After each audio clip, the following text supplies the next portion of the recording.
Good afternoon. Apologies for the delay. Those of you who were here at 3 and have had to wait, I'm sorry, and also apologies to those people who are following us online. The problem is that we were late during the morning and we have been accumulating this delay. I'm going to start the panel on water and extensive livestock, but I wanted to make 3 logistic notes. First, someone lost a cell phone. If someone finds a cell phone, please give it to the organizers.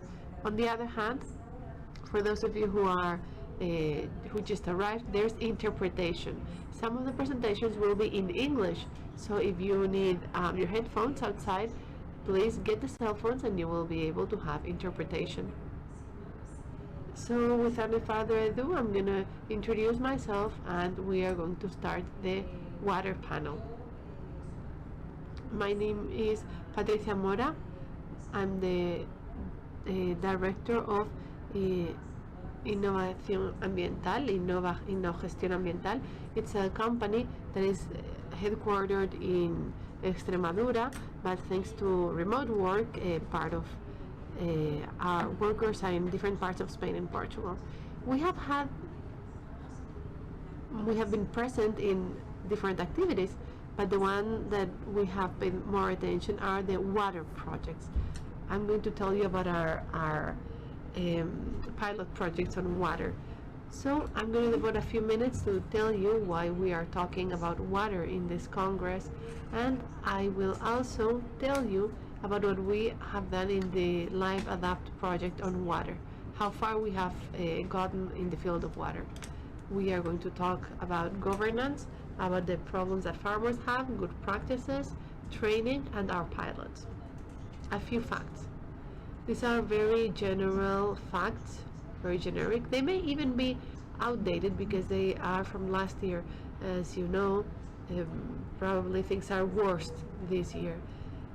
The European Environmental Agency estimates that 20% of European territory has been affected by hydric stress, and this affects 30% of European population at least.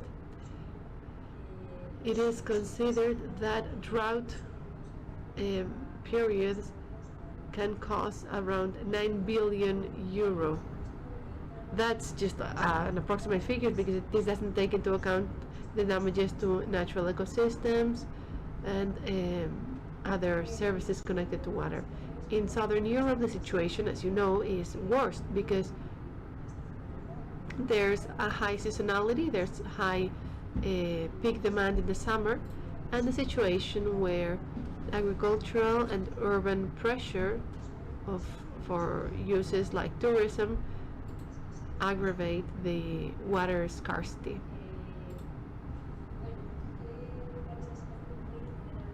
So I'm going to give you an overview about the European position. It is understood that there is a framework directive, and there are some recommendations from the Commission about the water scarcity and drought situation that should be sufficient for us to adapt and to collectively overcome this situation. But it is admitted, and I'm sure this is going to be mentioned in the panel, that the application of this directive is being too slow to achieve the environmental goals and even the survival in some sectors.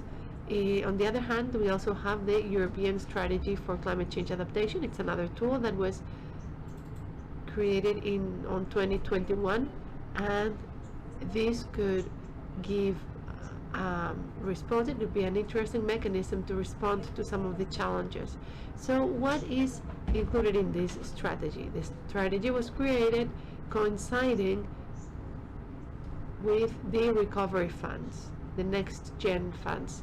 This is contributing to use these funds to overcome some of the infrastructure issues and serious challenges in terms of control and monitoring of water.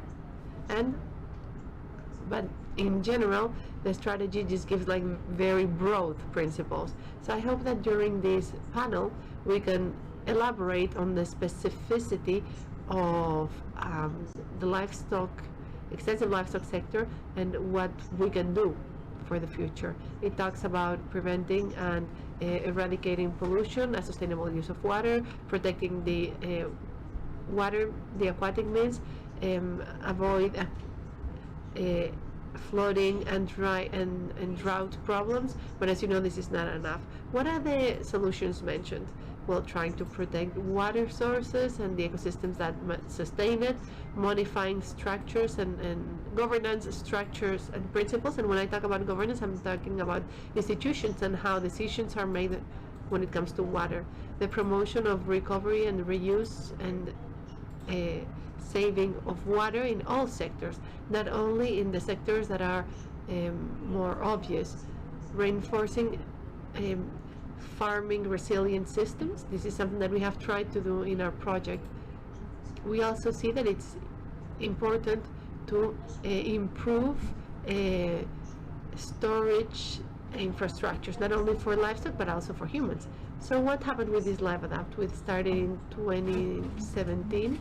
As Vicente said, we have 10 pilot farms. We are monitoring their situation in terms of climate change impacts. 86% of the farmers that were surveyed, in their case, their first concern is water availability for livestock, for the livestock to drink. We're not talking about water for pastures, but drinking water. Temperature increase, pastures production, but the most important concern is water availability in extensive livestock. So what was done in this project? We have worked, and on the one hand, we tried to develop and carry out training that is adapted to the needs, and we have tried to develop pilot projects that I will describe shortly. And we have disseminated available good practices in other countries, in other projects, and people who are working. And we have introduced the topic of water in our proposal and in our political recommendations, policy recommendations. The trainings that have been mentioned during this morning are trainings that covered all the themes connected to the farmers' needs when it comes to adapting their management. So there are several chapters and contents devoted to water storage and how water is managed in the farm. These trainings were very successful, beyond what we expected. We had 150 members for the training. Some students did the 5 courses. These courses are available also in Spanish in the website, and shortly they will be available in Portuguese. They have been translated into Portuguese, and in total, overall, we had 1,000 people that registered. It's been a total success. Instead of calling it a success, I would call it an indicator of the need, a need there is for information in the sector. Many participants were farmers themselves, and we also had people like officers, researchers. So people who could not access this sort of information. Another goal of the project was to gather good practices. I invite you to visit our website because we have really interesting cards. I'm saying that they're really good, not because we did it, because I'm not the one who did it. It's just that we try to explain technically what we are proposing, but we also give facts in terms of costs, maintenance costs, implementation times, recommendations on the mechanics or on vehicles. That is like anything that may be needed. And we also give an example of somebody who's using this and who bears witness. And we also give bibliography. So these cards are very useful. We have them in Portuguese, Spanish, I think in English, and I think in French too. When it comes to water, we have worked on bioswales, water infiltration in cliffs, and also key line. We worked on different types of water storage. I'm going to talk about the pilots. This pilot project is what we call Water Adapt, and it's an intelligent water reservoir. An area is sealed, an area that is somewhat tilted in the farm is sealed with like plastic or waterproof lining, and is covered with gravel in such a way that the water that falls on that storage area is protected from dirt. There is minimum water pumping that is very easy to maintain. The water is taken to a drinking through, and that is activated when the animal approaches. So when it rains in the winter, the water is stored underground. It doesn't affect the basin at all. It doesn't have any contact with the basin, and it's maintained cool and clean for the summer. In the summer, the water through is activated, and it doesn't activate with wild animals, so there's no contact with wild animals. We are trying to we want this solution to be to have similar costs as a regular pond, so that it can be implemented thoroughly. We think that this adapts to any situations, and it can be very useful even for people who are trying to work with penning systems or with more elaborated systems, because it can be installed pretty much everywhere in the property. Pond Adapt is just an idea. The idea is to cover with a natural material,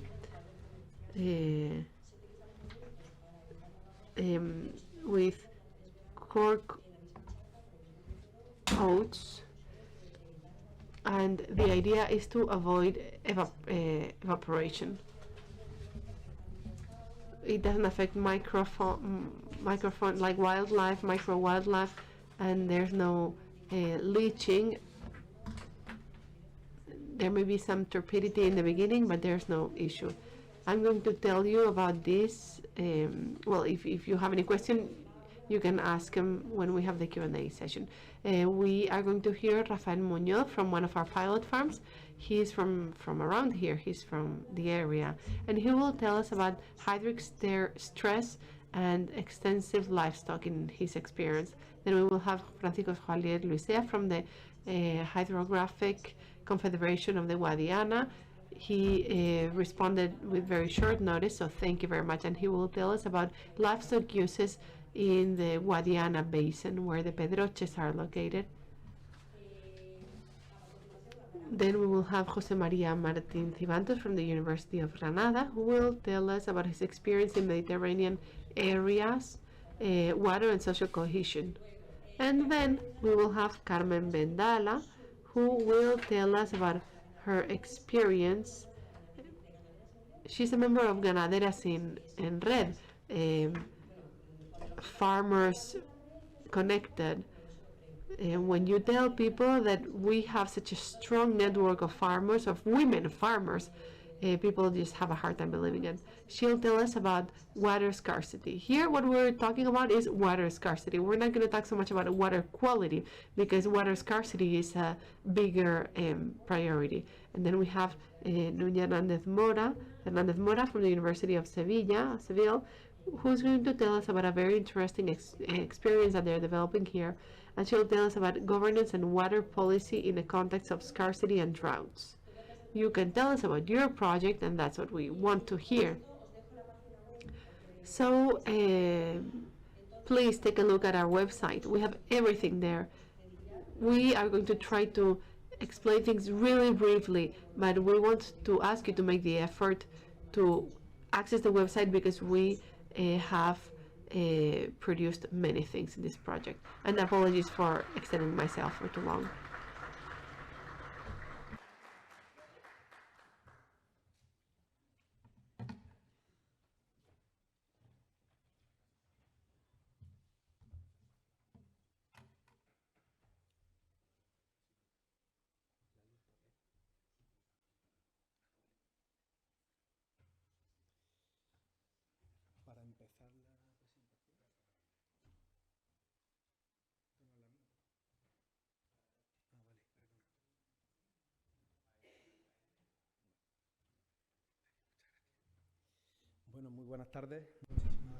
Good afternoon. Thank you to the organizers and Vicente Rodriguez in particular that believed I had something interesting to say, and it's also very important to invite pastoralists to those seminars where very important issues are discussed and also very urgent issues. My name is Rafael Munoz. I'm a pastoralist from the north of the province of Cordoba. I am son and grandson of herders and pastoralists, and I'd like next generations to follow on my steps. When they asked me to do this presentation, my aim is to stress you out in the course of my presentation, and I hope you end up feeling as stressed as we livestock breeders feel. So if I manage to reach my goal, then my presentation will be worth it. The situation is quite worrying at this very moment. It could lead to worse scenarios in this case, where in this situation that is due to lack of water. I'm showing you photos that are real. I could show you photos all afternoon. I only selected 10. This is a stressful situation for 3 living beings. One is an elm oak that is suffering because of the drought. The other one is, well, we herders try to avoid that our animals suffer, but the third stressed organism is the one that is taking the photo, that is myself.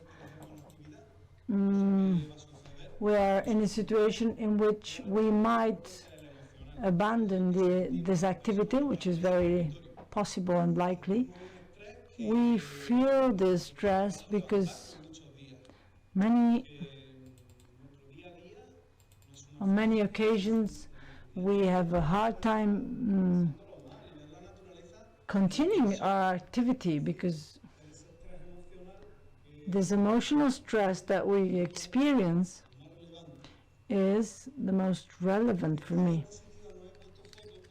In this slide, I did not include a photo because I don't remember last time I saw water flowing in our rivers and streams.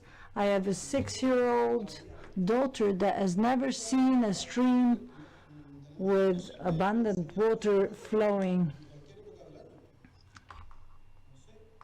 in whatever season.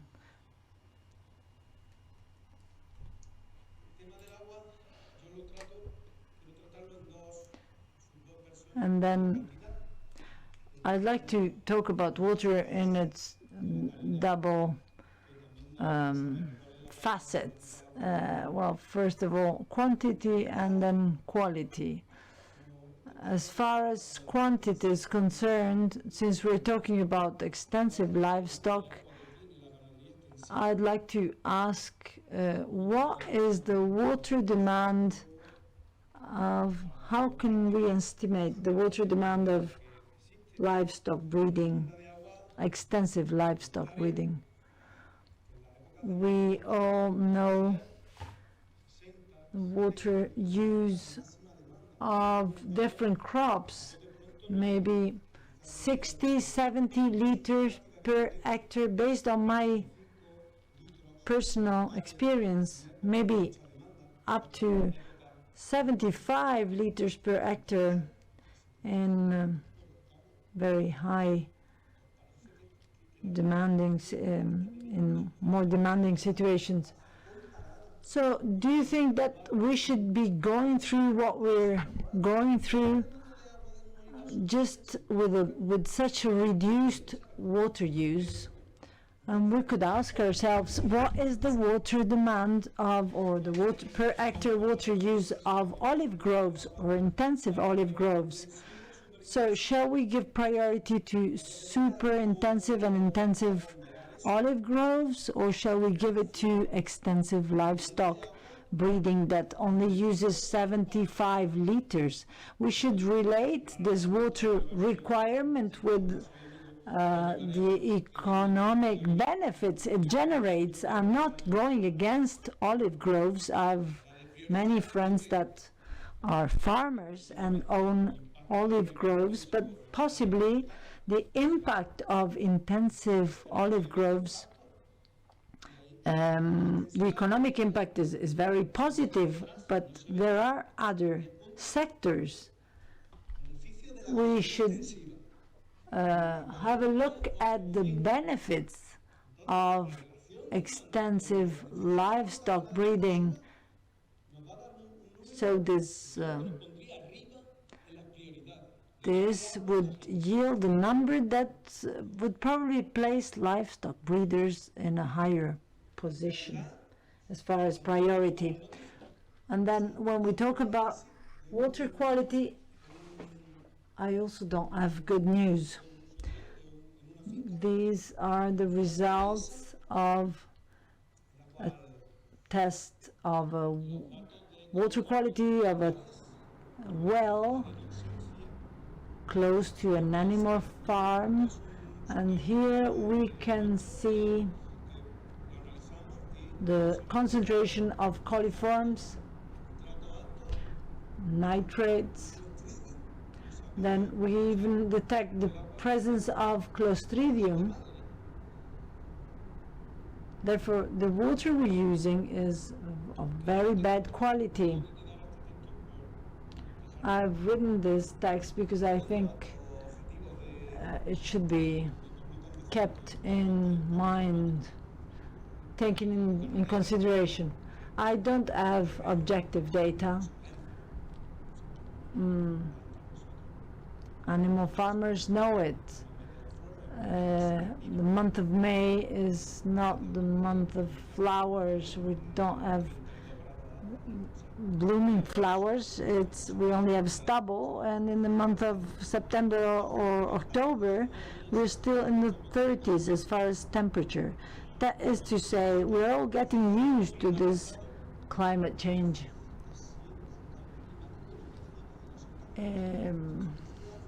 Urban dwellers that wake up in their homes with air conditioning or heating and take a shower, open their faucet and water comes out.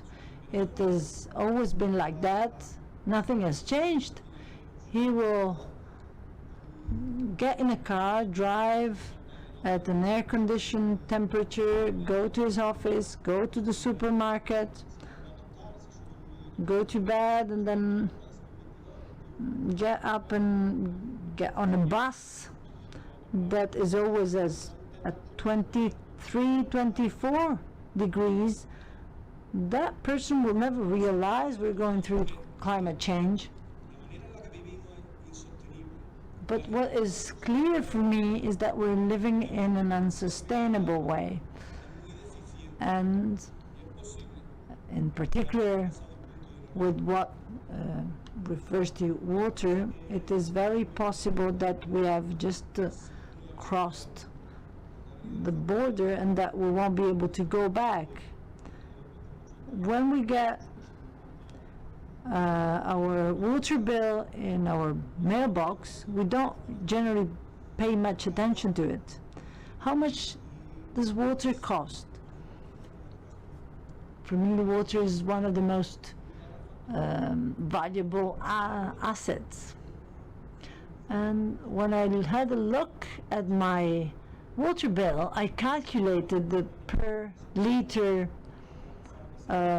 fee, and I found a figure like 0.008 pesetas, he said, but I think he meant euro per liter.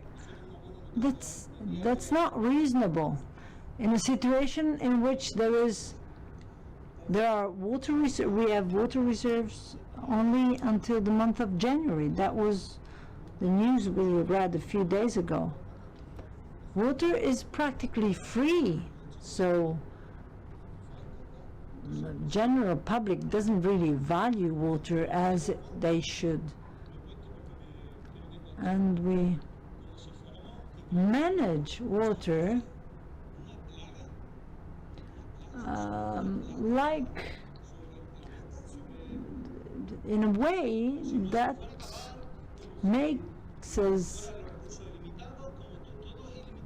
look as if we were a pest in this planet, and this is really my impression. And now I'd like you to relax for a few moments, get out of this gloomy landscape and prospect, and let's hope that we'll be able to adjust, change, and give more priority to extensive animal farming with their very limited water needs.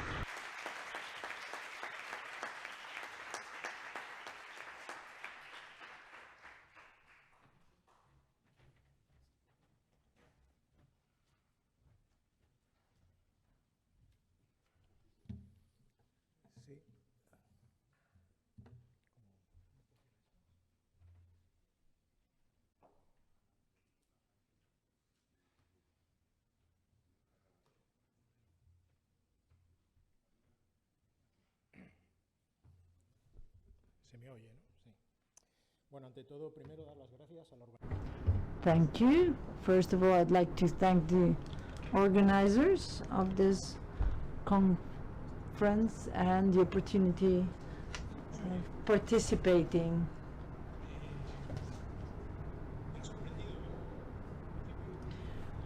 I was scheduled to give my presentation now, and for us, at the Guadiana Water Authority, animal farming is not just another water use, but it was very interesting for me to attend this session to get a grasp of all the issues that are related with animal farming, with extensive livestock breeding. I've been watching many videos, I've been doing searches on the internet to be prepared, and I was surprised. I was surprised because I discovered that it is an economic activity that we should promote because it contributes to the improvement of ecosystems.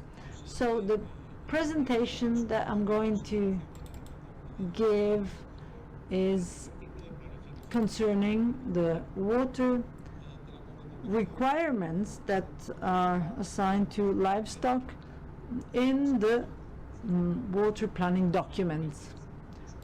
What is the amount of water that is assigned to this sector within the farming sector?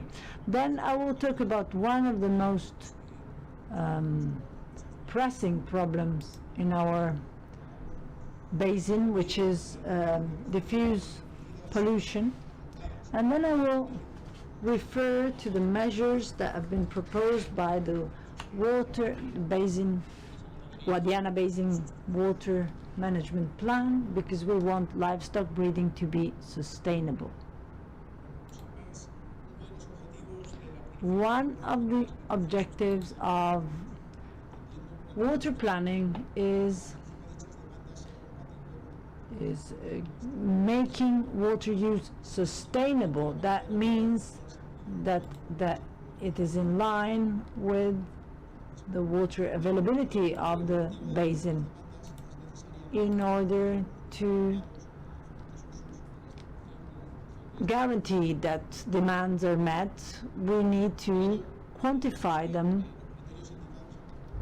and in order to do so, we follow the norms established in the water legislation, the Water Act, the water planning regulation, and the water planning norms. The time distribution should be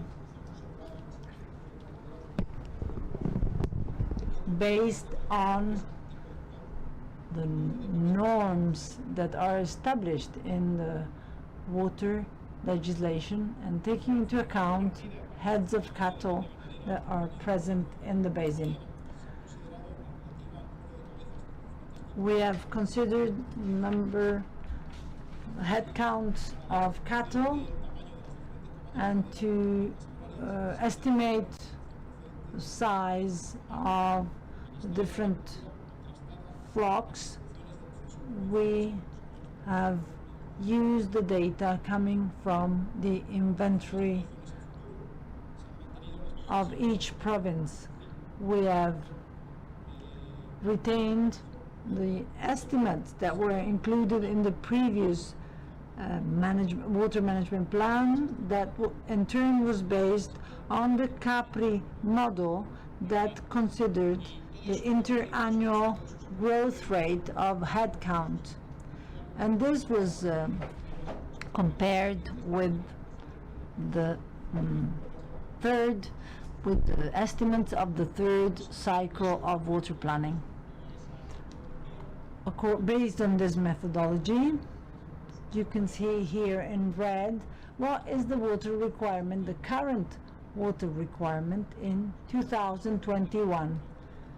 38 million cubic meter, including all categories of livestock farming.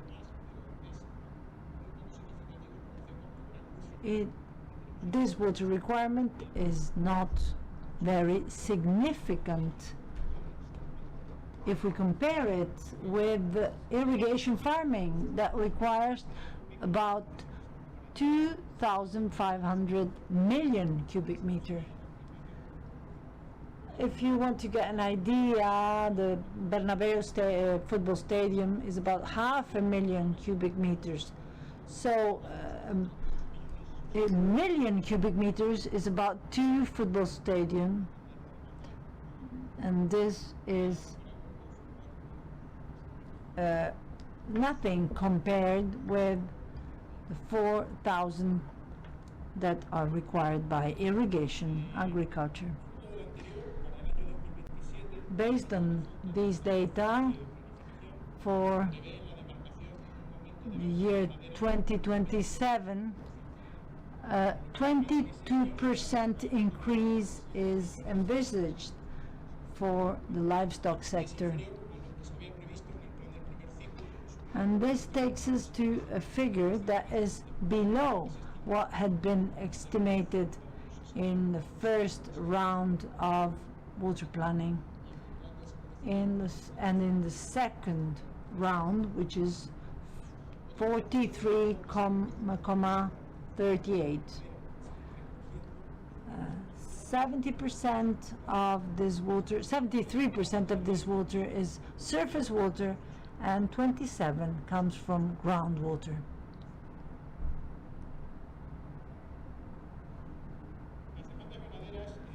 Livestock water demand has been grouped in what are defined as farming water demand unit, because they share common sources of the resource.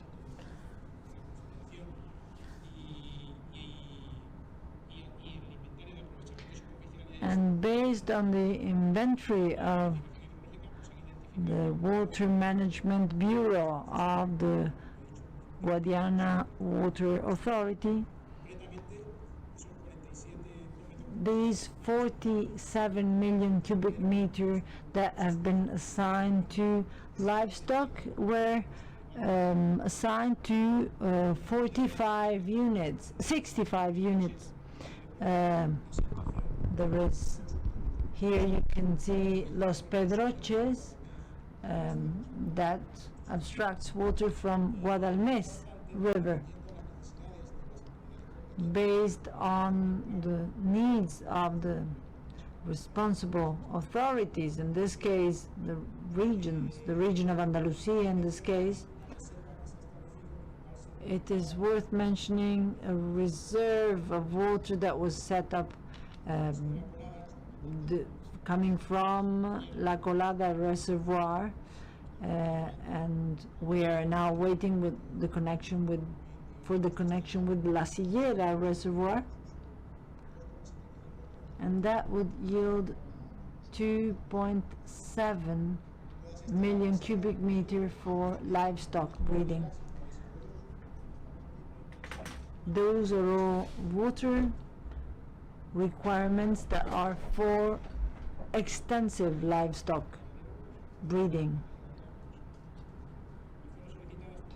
and they were all applied for by the regions in the meetings that we hold with regions within the water planning process.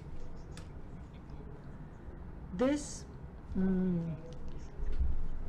is as far as the third round of water planning. Livestock uses are more relevant in the central part of the basin, in Castilla-La Mancha, Extremadura, and Andalucía. And in the slide here you can see the importance of livestock uses with regards to compared to other uses. And in terms of systems, livestock is 1.7% of the allocation in the central and south, and 18% in other sites. In terms of reserves for future developments within the different uses, in the period 22-27, livestock accounts for 3.4% of the total volume reserved for that use. For watering, 169 were saved, and this is what the regional governments communicated to us. This is not something that we invented. These are the needs that were negotiated with the regional governments.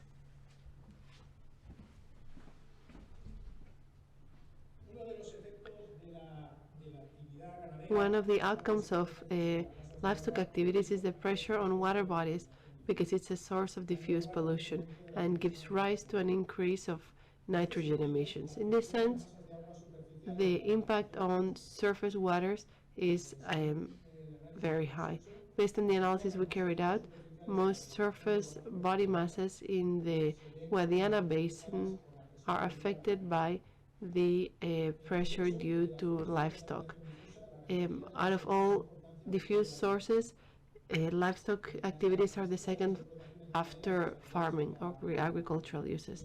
The activities carried out in the basin favor pollution even in areas where there is extensive livestock due to the high concentration of animals in specific areas of the farms, like water, throws, etc. The manure in this area is carried by the runoffs, and it pollutes water bodies and surface waters. The same thing applies to the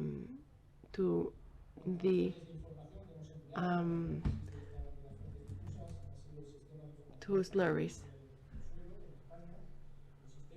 We use the information system on land SIGPAC and the balance of water carried out by the agricultural ministry that assess the contamination due to livestock activities on a province level. Not only surface waters are affected, but also underground water. In the case of underground water masses, or the underground bodies,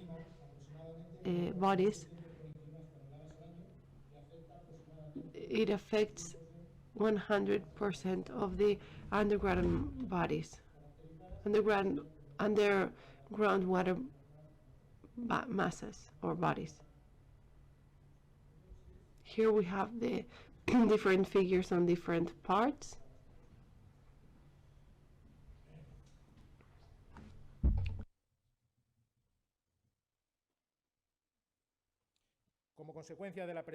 As consequence of the pressure due to diffuse pollution, the chemical situation of waters is impacted, because in different points there are nitrates concentrations that are that exceed the limits. The measures implemented against diffuse pollution, including the action plans for vulnerable zones, require time to be efficient, since aquifers have certain inertia when it comes to pollution, and this affects the deadlines for achieving the goals when it comes to water quality. In some masses of underground water masses or bodies, there are exceptions due to natural causes. The body of water may be so polluted that it's impossible to meet the deadlines. We have to bear into account that 2019, when the plan was created, only 20% of underground water had the good chemical situation, and the bad chemical situation was due to pollution. Here we see a bad water quality. So this would be an exception to the objectives, because not even like no measures could help us achieve the objective. Another of the important aspects in terms of the third implementation cycle is the impact of climate change. This is the first planet. There's an annex devoted to climate change. The effects of climate change were studied under two scenarios, a more optimistic and a less optimistic plan in terms of emissions. These were used in terms of the balance between demand and amount, and there's a reduction of the amount that is accounted for here in the table. También se ha considerado el efecto en las masas de agua subterráneas, siendo aproximadamente de una reducción de unos 32 hectómetros cúbicos años, un 10%. Se ha estudiado para el escenario de 2039. For 2039, as the regulation asks for. Y en el caso de la demanda ganadera, el impacto para los escenarios barajados es pequeño, como se puede ver en la tabla. O sea, la disminución, el porcentaje de garantía que se puede, que en el peor de los escenarios es aproximadamente de un 98,88%, creo, ¿no? Cercano al 100%. Otra de las cuestiones importantes es el programa de medidas. El programa de medidas tiene como objetivo actuar sobre las masas que están en mal estado para cumplir los objetivos. En el plan hidrológico se adoptan dos tipos de medidas, medidas normativas y medidas que consisten en inversiones, ¿no? Bueno, ¿qué medidas se incluyen o cómo se trata? How the livestock uses, how is it included in this sense?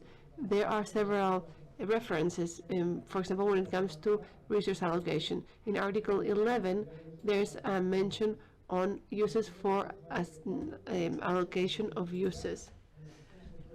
And in the central and eastern part of the basin, there are measures. Why does it appear like this? Well, this is a proposal that we made. We made with the regional governments, and they have their own priorities. It was said here that livestock uses are very important because of the benefits that they have, and that they should be prioritized.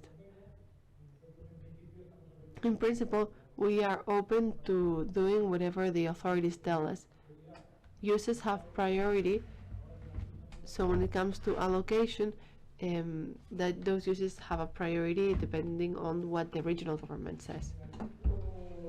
On Article 13 in the regulation, there's a mention on the allocations for studies to follow the livestock demands. And it is emphasized that water demands will be assessed based on real facts, and in the absence of this, the values in this table will be implemented.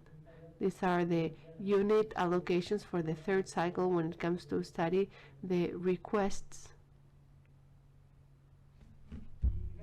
And finally, and it's very important to mention this, in the 6th chapter of the regulation for protecting underground water bodies, those that have chemical pollution due to nitrates, it says that only concessions will be implemented to small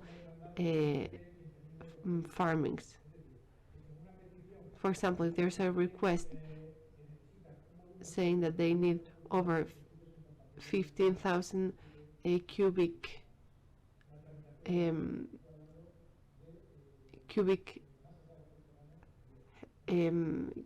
liters, it won't be approved, and that up until the reserves are assigned. Exceptions may be granted if approved by the regional government. I mean, if the regional government has the intention of promoting something important in terms of livestock, they should speak up.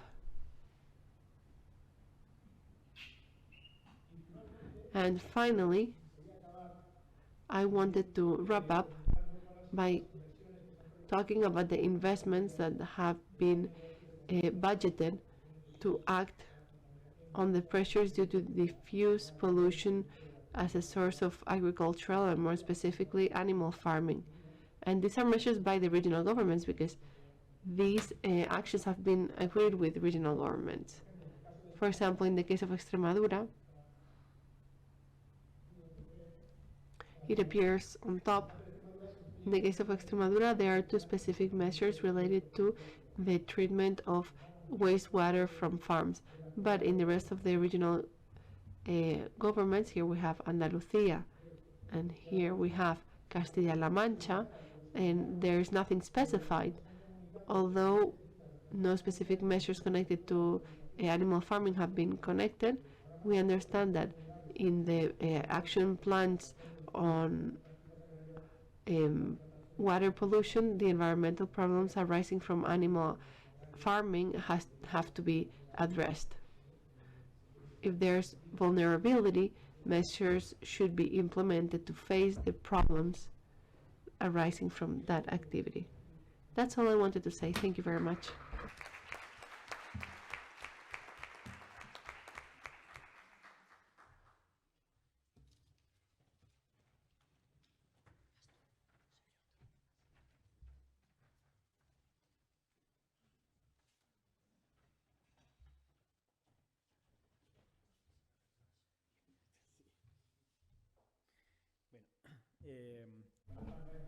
Good afternoon.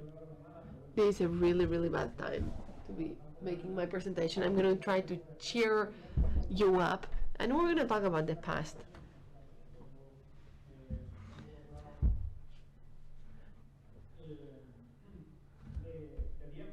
Since there's not that much time because of this delay, and well, because I'm come from the world of history, I'm an archaeologist. I'm focused on the medieval world and the Moorish history and cultural aspects. So I want to talk about the past.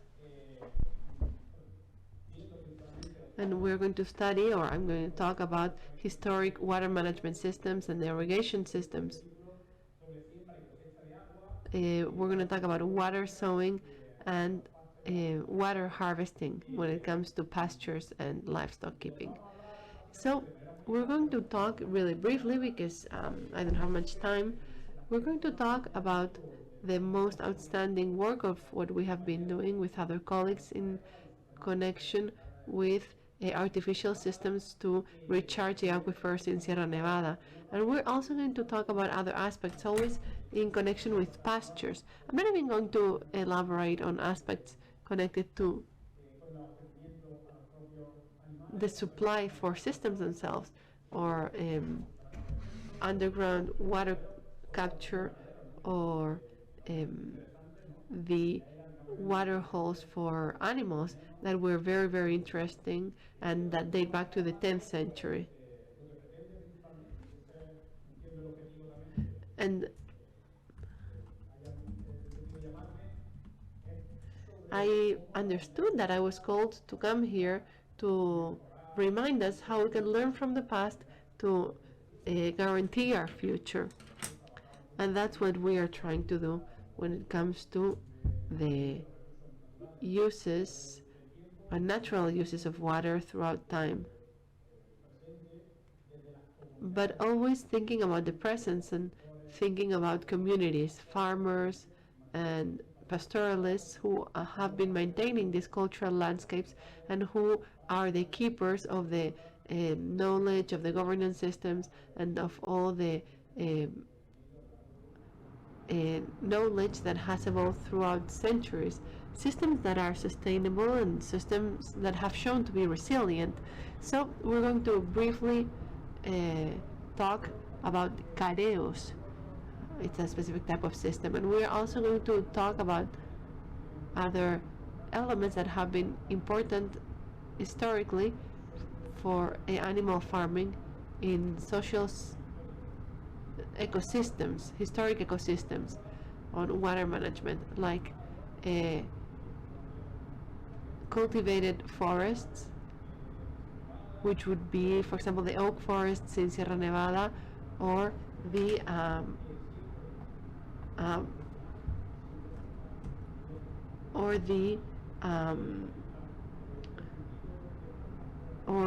ash groves. We're going to talk about the crops in these irrigated lands and the use of these irrigated places as pastures during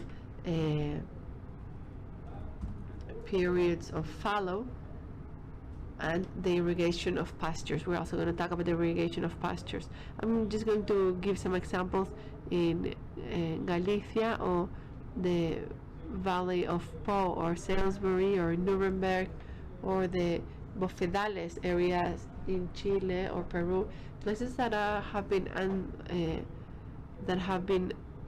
lived by humans, that have been affected by humans. We're talking about pastures that have been used historically. Let's talk about this case between Granada and Almería. There are 230 systems of irrigation managed by 530 historical communities of irrigation. Many of them date back from the Moorish times and have been working for around 1,000 years. This means that there are 190,000 members of these systems, and about 200,000 hectares of irrigated lands. So we're talking about 24,000 of irrigation ditches between Granada and Almería. It gives us an idea of the volume and the impact in terms of territory, environment, etc., and resources, but also we're talking about something that is cultural and historical. We are not going to explain what an irrigation system is, because this is not the place to do so, but we have to understand that irrigation ditches are a huge collective effort. We're not just talking about making thousands of kilometers of channels or irrigation ditches. We're talking about over 3,000 kilometers of irrigation ditches. We're also talking about modifying the soil. In some places, this modification of the soils are very spectacular, and we're talking about places that have been historically managed by shepherds themselves, often in soils that are absolutely anthropogenic, that have been built by humans and that have been maintained in order to improve and sustain soil fertility for centuries. There was a text here in English. These systems are a social option that are an opposition to other possibilities, and these are the outcome of a life project of mutual adaptation. Humans have adapted to the environment, and the environment has adapted to the production needs of humans throughout times. Here we have an image of Trevelez, the Alpujarras in the 50s. We're talking about systems that are based mostly on local knowledge that are traditionally transmitted, and we have governance systems that are mostly communal. This is the first example that I have here, and that is the careos. Careos are artificial systems to recharge aquifers in Sierra Nevada. They are documented at least since the 11th century, that is 1,000 years ago. And what they do is to make the most of a geographical advantage, and that is the presence of high mountains and snow, so that during spring and the beginning of the summer, depending on what the year is like, using the water surplus to soak literally the mountain as if it were a sponge, and for the mountain to keep being recharged for months, and so that the mountain can be irrigated for weeks and months. What shepherds say is that they are entertaining the water, entertaining it so that the water doesn't flow in the rivers immediately, but that the humidity is retained not only in the soils, but so that there will be water available both in the springs.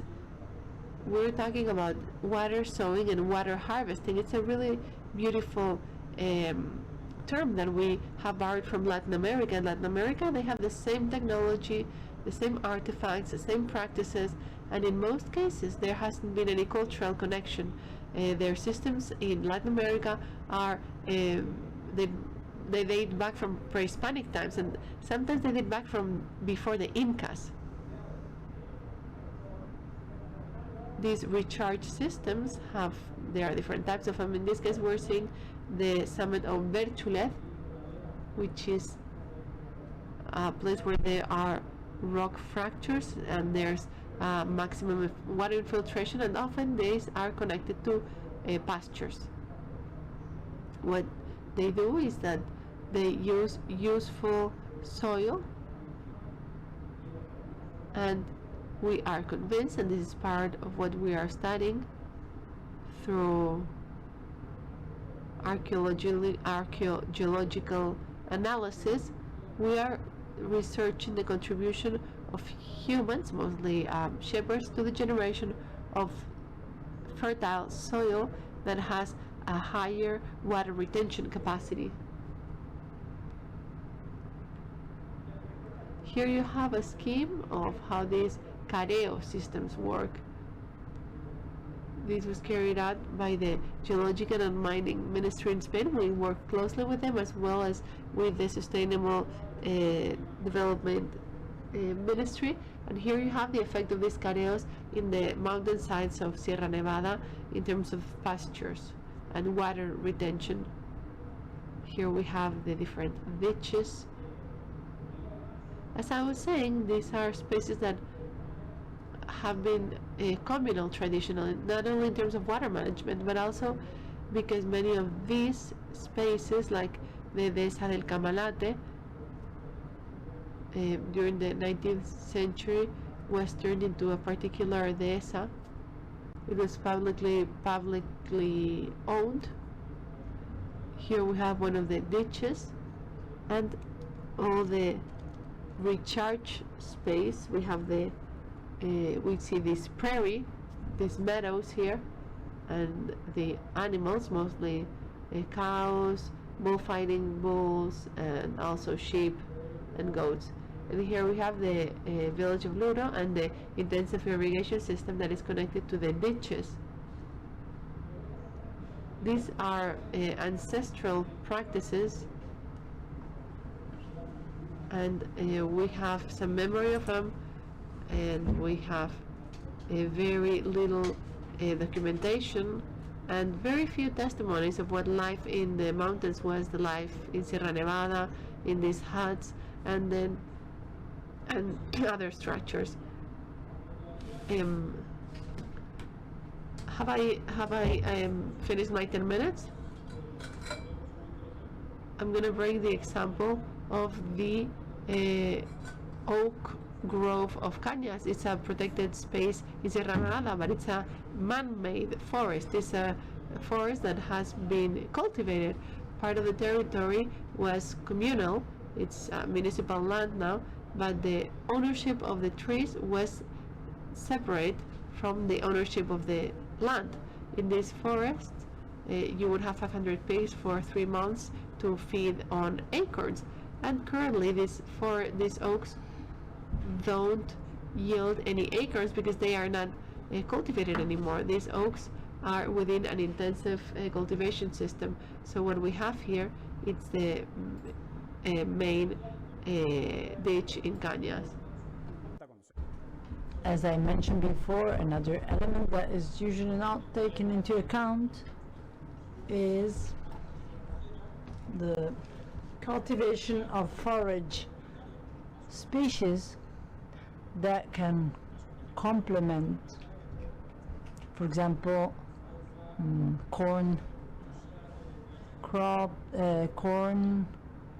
alfalfa, or corn cultivation. So part of irrigation farming has been also assigned, allocated to the production of forage. That is an example from the province of Granada. That was prior to the beginning of the operation of Puleva, which is a local milk company. And then in cropland,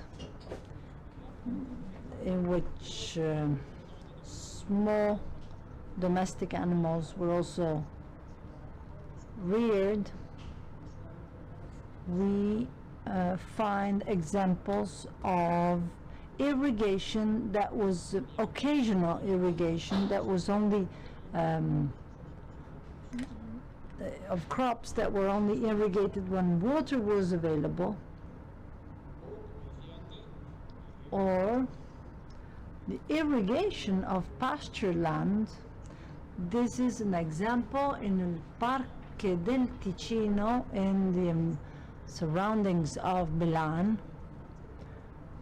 The irrigation of this pasture land is associated with greater productivity, but also to avoid freezing,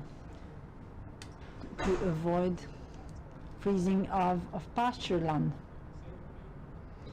You have examples here in Salisbury Meadows, around the cathedral, or in the highlands of Chile, that have a very significant human impact.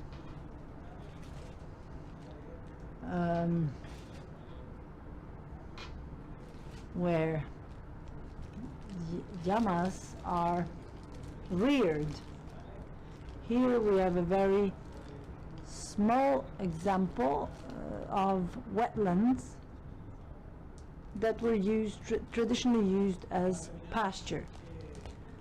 Just to wrap up, what we do is mainly research work on the water management practices and also involving the pastoralists that are using water, but also trying to empower local communities from a political point of view as well, not only in dignifying their knowledge and giving recommendations to public administration. We work at different levels, and we have also developed contract for the management of territorial management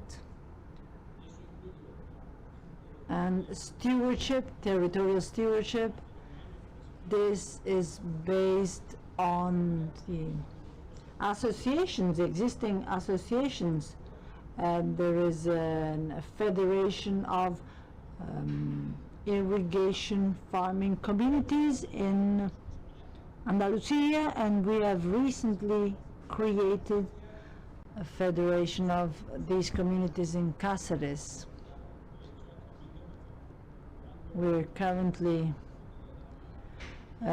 restoring a stretch of the irrigation channel, the old Arabic irrigation channel, Acequia, that supplies with water the area of Cartuja in Granada. Thank you.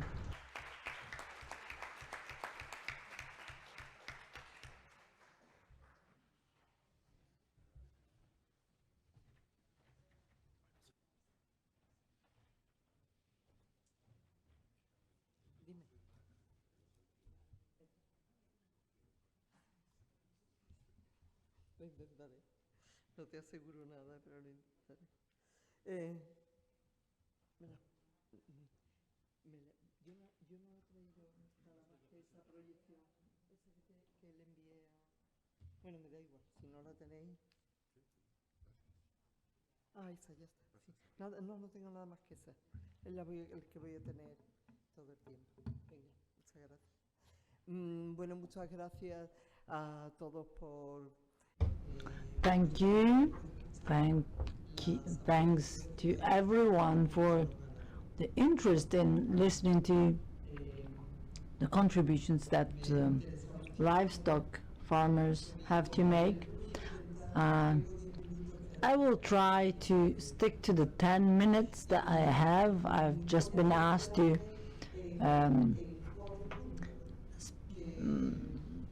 not to go beyond the 10 minutes, and since I need to go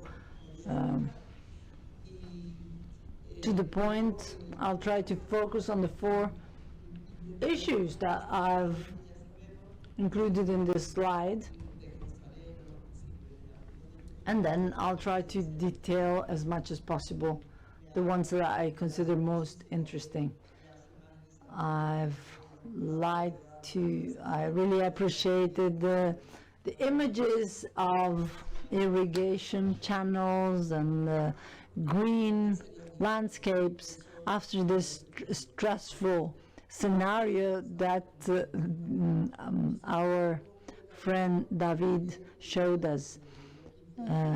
Since the 15th of June, there's not even a raindrop has fallen on the surface of our farm, and that is a recurrent problem. So I will focus on those 4 points that you can see here. ¿Cuáles son nuestras ideas sobre la ganadería extensiva y el agua? The first point is, what is our idea of extensive livestock raising? Second one, our needs. Third, what are our main issues, and fourth, our proposals. What can I tell you? We have already seen it and read it and seen it on television.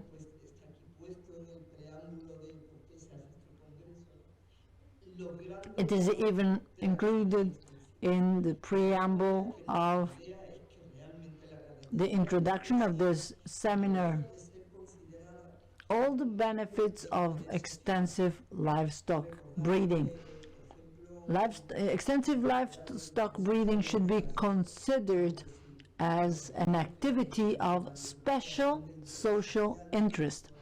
At some point, irrigation farming was considered of special social interest because of its role in stabilizing rural population and many other benefits. Right now we're in the middle of a climatic crisis, and in this context the values and the benefits of livestock breeding are even more relevant because they are a fundamental,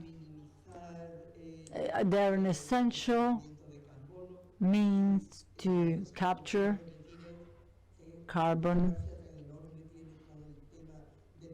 And I would like to stress also its role in preventing fires. Just imagine Sierra Bermeja, where we just recently had a fire, and which the firefighters told us that fires that have more than 10 tons of forest biomass cannot be extinguished, cannot be stopped. This generates a situation in which soil is not going to play its role as carbon sink as it should. And the firefighter services have also told us that there are no animals that now can graze the amount of vegetation that has grown because of the abandonment of these areas. And then we can mention all the other roles of livestock, of pastoralism. And it is obvious that pastoralism should be acknowledged as a social interest asset. And that means that public administration should be prepared to support it and develop it. What are our needs? Well, first of all, that our animals can feed on pasture, on acorns, on natural products. Then we need the water that is required to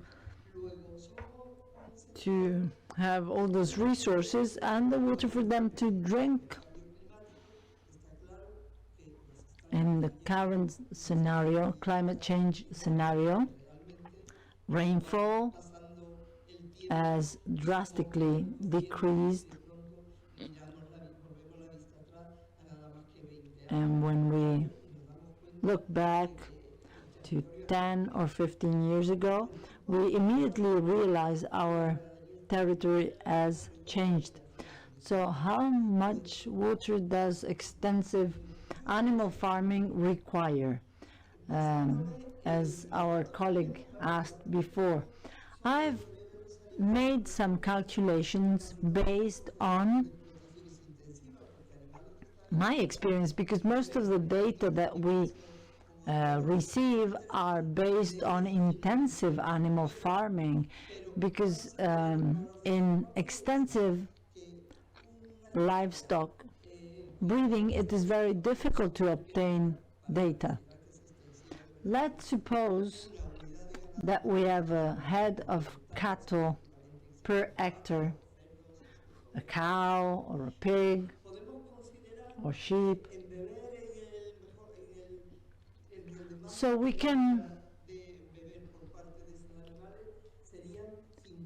consider that there is a water requirement of 50 liters per hectare for that head of cattle. Just imagine that for the rest of the activities, cleaning of milking, tools or let's imagine that we use up to another 50 liters per hectare. So we're talking about 100 liters hectares per day. Can you follow? Quiere decir que si como el año tiene 365 días, pues estamos hablando de... That means that we're talking about 3,650 liters per hectare and per year.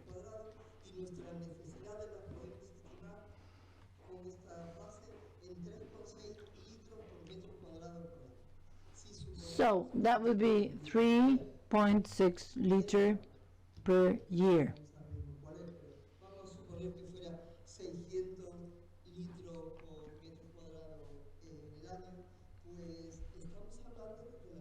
So we're talking about a global water demand or water requirement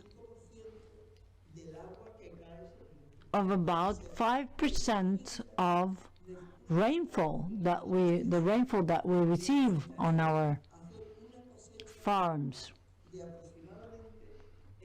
That means that each farm would have to capture more or less 5% of all the water that falls on the farm. How can we abstract this amount, which is very little, very limited?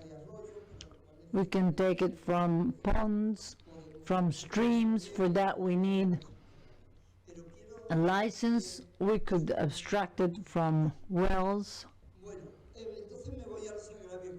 Okay, I'll just go straight to the issues that we have in this sector.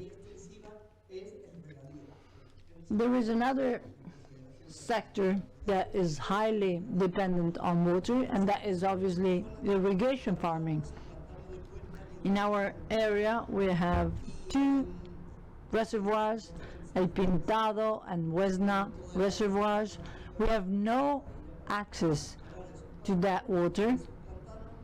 All the rainfall ends up in these two reservoirs that supply water to other parts of the region, not our territory. If I just focus on Andalusia and Guadalquivir river basin, we have about 350,000 hectares. Probably not totally updated, because we're talking about data from 2020. And in average, every irrigated hectare receives 400 cubic meters. And remember that in livestock breeding, we only need 5% of the rainfall.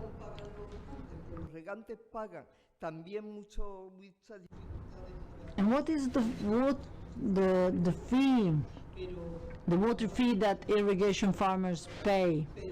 They've probably slightly increased, but it used to be 0.05 euros per cubic meter.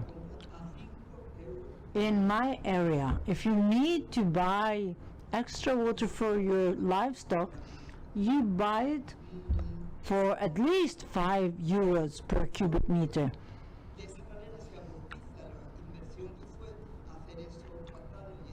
So, irrigation farmers are paying their water so cheap because the investment has been made long ago.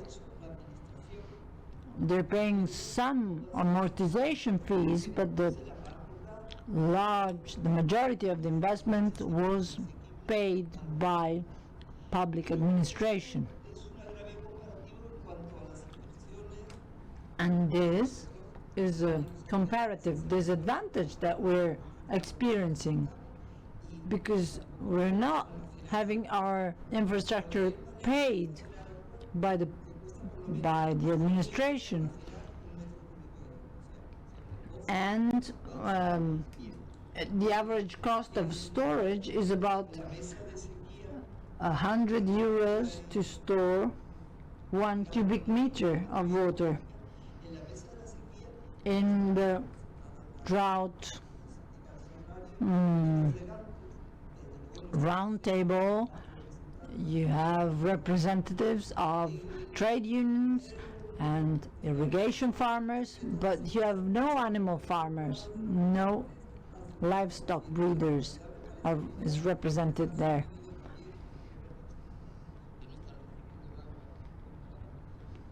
It is also true that irrigation farmers are not receiving the water that they're supposed to receive, so they recently got a discount.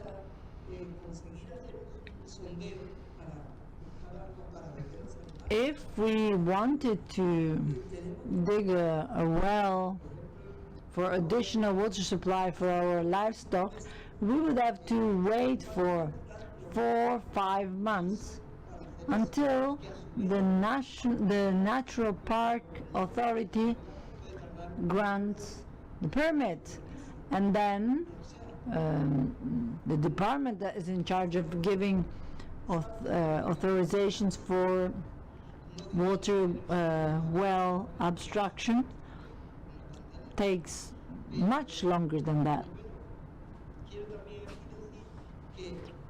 I also would like to add that since those administrative procedures are so time-consuming, and the responsibility generally lies with the environmental authorities,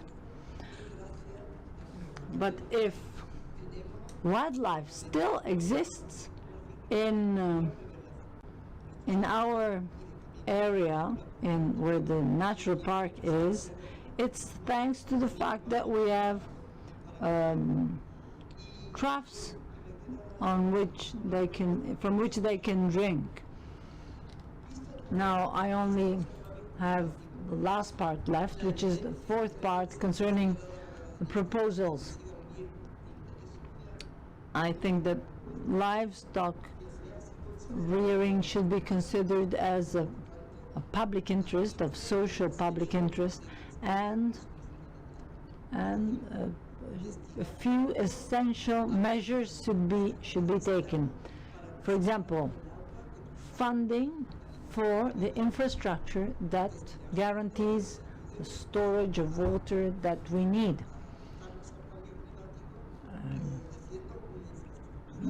And that we need to adapt to climate change. And many of us don't have those storage facilities. We also need to review legislation that requires so much time to get a permit. This is an emergency. Those are animals that need to drink to survive. What kind of legislation should be reviewed? Well, public concessions of water, more flexibility to dig wells, and the authorization for those for this type of infrastructure. This should be included in This should be regulated by a legislation, but we cannot wait for years until this comes in, these permits are granted.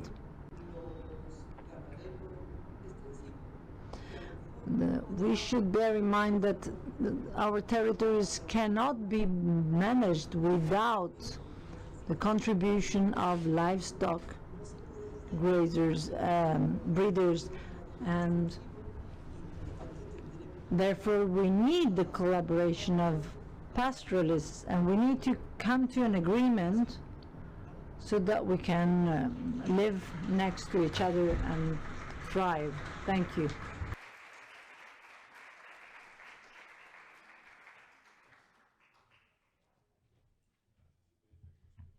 Voy a intentar en este caso. Vale. Sí, la verdad, si no os importa, veo muy mal, tengo problemas de vista y la verdad es que no veo así. Entonces, si no os importa, lo voy a hacer desde aquí, ¿vale? Que hay una pantallita estupenda donde veo fenomenal y ahí no veo nada. Y sí, y te veo igual. ¿Me oís? Las traducciones. Can you hear me?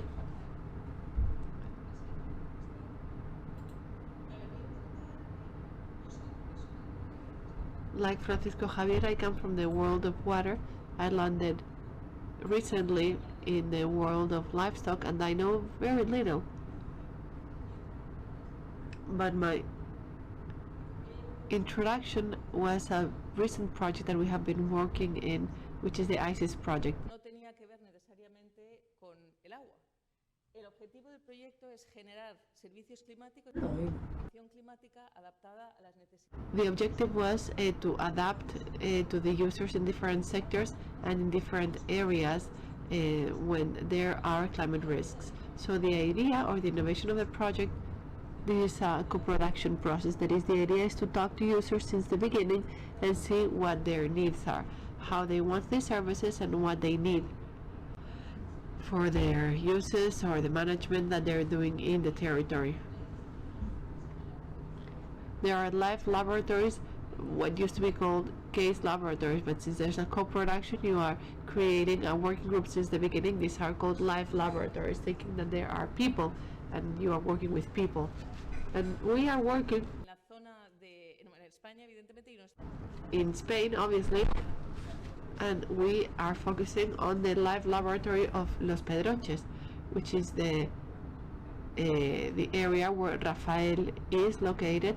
Rafael is one of the local experts that we contacted in the beginning, and we focused on droughts, areas of increased temperatures, and livestock. You can access the web and you can see what we're doing. In the work that we carried out, the first thing we did was to classify the county, talk to the different stakeholders on the territory, both from the administration, for example, the Hydrological Confederation of the Guadiana is one of the members of this platform, and then we started seeing what type of climate information they used and what improved climate information they would need to make their decisions and to adapt to the climate risks. We're talking about an adaptation to climate risk, in this case increased temperatures and droughts. So we launched the process. We thought that we were going to focus on climate aspects, temperature, rainfall, etc. And we were very surprised, well, not so surprised when, okay, so what did we do? This is an old version of the presentation, but it doesn't matter. So the comarca of Los Pedroches, there you have a map there on the left, right, so the area of light green is Dehesa, the dark green is olive orchards in High Mountain, and on the right you can see the natural park of the Cardeña Montoro area. It's a forest area that is a natural park. And then in brown we have pastures. So basically there are no irrigated lands. Those of us who come from the world of water, one of the challenges that we have here is that it's a non-irrigated area. We have all types of stakeholders. I'm not going to mention them because there are many. There are institutions, the private sector, etc., etc. So what climate services do they need? Our question was, what are your climate needs? And the first one is that they need climate predictions that are sub-seasonal and that are adapted to the territory, that is with a territorial and spatial scale that is more adapted. Climate models tend to be very broad, and they need more of a downscaling to know what impact is expected in their specific areas. We're talking about 300, 500 meters or maximum 1 kilometer, so that a farmer or the manager of a natural space can know what the expected impact will be. They also asked us to try to focus on the uncertainties. Okay, we know that there's going to be uncertainty, but let's try to eliminate it as much as possible. They wanted to have climatic logs, and for example, they're like, I remember in 2005 hallmarks responded in this way, but if I can have the information about what happened in 2005, what the temperatures were, what the rainfalls were, maybe I will make better decisions based on how my system is going to respond. But what we kept hearing is that they wanted an improved hydrological characterization or classification of the county. And why? Here we have an image from February, when there was lots of a hydrological stress. What they are perceiving is that, well, and I want to emphasize, we're talking about farmers, managers of natural parks. These were the requests that everyone had. They see that the rainfalls are dropping and the traditional water sources are drying. And what you were saying, the rivers, those seasonal brooks, are disappearing. And the hydrological performance of the county was not known. They didn't know. Se conoce mucho mejor, por ejemplo, la zona del Guadiana es una comarca que está entre... This is a county that is between the Guadiana and the Guadalquivir. There's lots of information about the Guadiana, but not about the Guadalquivir River. In the Guadiana Confederation, there's more information. There's a loss of quality, as Rafael said, but the reasons are not known for sure. There are intuitions about it, there are guesses, but not certainties. So what is it? Is it the climate change? Is it because new wells are created to face the real needs to feed or for animals to drink, and there's a lack of communication between territories and the water administration? So these gaps were there. I'm going to skip this.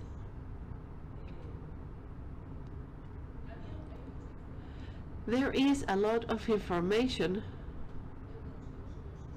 about uses and supply needs. This is a human right, of course, but there's very little information about livestock uses or animal supply uses. What happened this last summer? The situation was, you all know how desperate it was. As you said, many farmers that go to a natural park to ask for permits, the processes are very slow, and you will see how there are other problems and restrictions, and in the face of the lack of response, they are opening wells here and there to supply their animals, or they're buying water in tanks, they're buying water from middlemen. They're trying to find responses to responses for this situation. And this situation is going to be aggravated because all climate change studies, SEDEX studies, are saying that with the uncertainty that we have in the Mediterranean area, there will be, well, what we know is that there will be temperature increases in all scenarios, from the most pessimistic to the most optimistic scenarios. Talk about a decrease in rainfall. In brown, we have the expected decrease in rainfall, and you see that in the Mediterranean area there's uncertainty, but there's going to be a decrease. There will be an increase in evapotranspiration and hydric needs, and it's clear that when it comes to rainfall, there will be, as we have seen, there's going to be a change in the space distribution of rainfall. The spring and fall are going to be drier and warmer, and this is going to affect the cycles of plants, pastures, etc. What is going to be the impact on water? Well, same thing. There's uncertainty, but all models talk about a reduction, a relevant, very relevant reduction in resources from runoffs of up to 40% in many areas of the Mediterranean region for different reasons. Because there are water increases, land use changes, increase of evapotranspiration, and these land use changes are often connected to the abandonment of livestock, abandonment in mountain areas, and natural and also land use changes because of the intensification of crops, among others. And there will be more frequent droughts and the increase of hydric stress in general. So, what are the general reflections or ideas? Let's start from the deepest ideas. This is something that this has been mentioned here, and as Javier was saying, I was checking many websites of extensive livestock, and I found this, which is very clear. The extensive livestock system has a major role, and their feasibility should be guaranteed. Also, when it comes to water, extensive livestock depends on non-regulated hydric resources. In the context of climate change, we're seeing how traditional water sources are at risk. They are drying, they're disappearing. The extensive livestock activities usually focus on areas that are usually non-regulated. There's no blue water, so they're not well researched. So we want to make this a classification, and we're trying to look for information from different types, qualitative information, for example, based on, connected with some experiences of the World Bank in Africa. I'm not saying that there's an information desert. I'm just saying that since there are no traditional water uses, there's not that much information. There's a lack of climate information, hydrological information, and since many of these users, many of these users are not represented in the administration, so it's hard to understand clearly what the needs are, and it's hard to be able to respond in a swifter way. This map, one of the most serious problems is that even in those cases where extensive livestock activities depended on green water, like brooks, ponds, wells, these traditional resources are drying up due to climate change processes, but also because of the overexploitation due to other uses that are putting a stress on these traditional resources.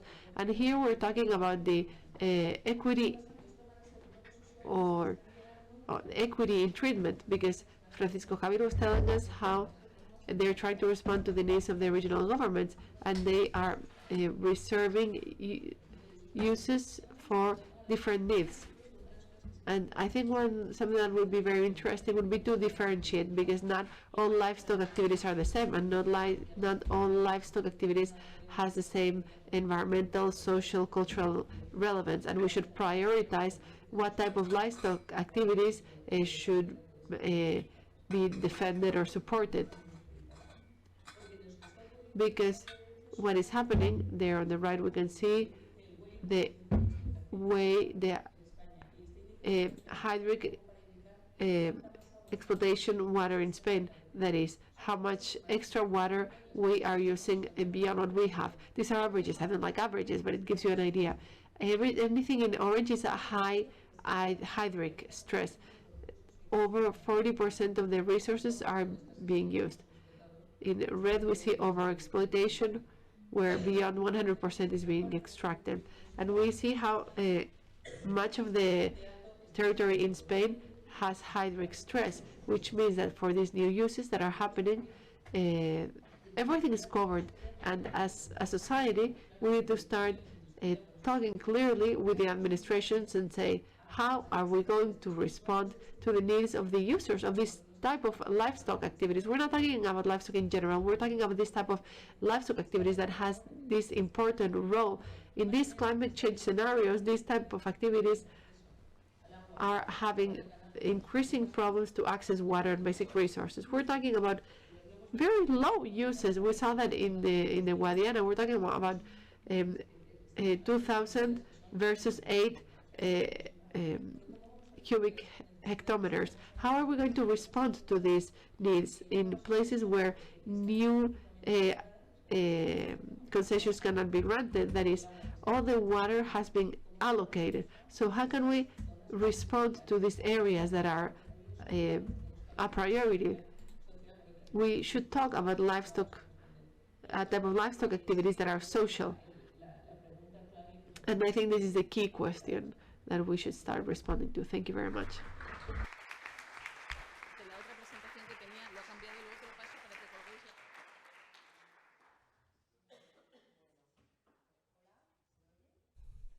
¿Sí? Ahora sí. Bueno, pues la verdad es que The truth, well, in fact, I have the feeling that there's so much we should be talking about, and we would really love to give you the floor here, but we run out of time. We run out of all the time we have to participate, and this is connected to the fact that we have to respect interpreters and people who are following on streaming. So if you have any questions, you can address the speakers during the coffee break. The coffee break will take place from 5 to 5:20, and maybe during the coffee break you can keep discussing. And my conclusion is that we have to keep talking. So thank you very much for your patience, and thanks for the speakers for their fascinating talks.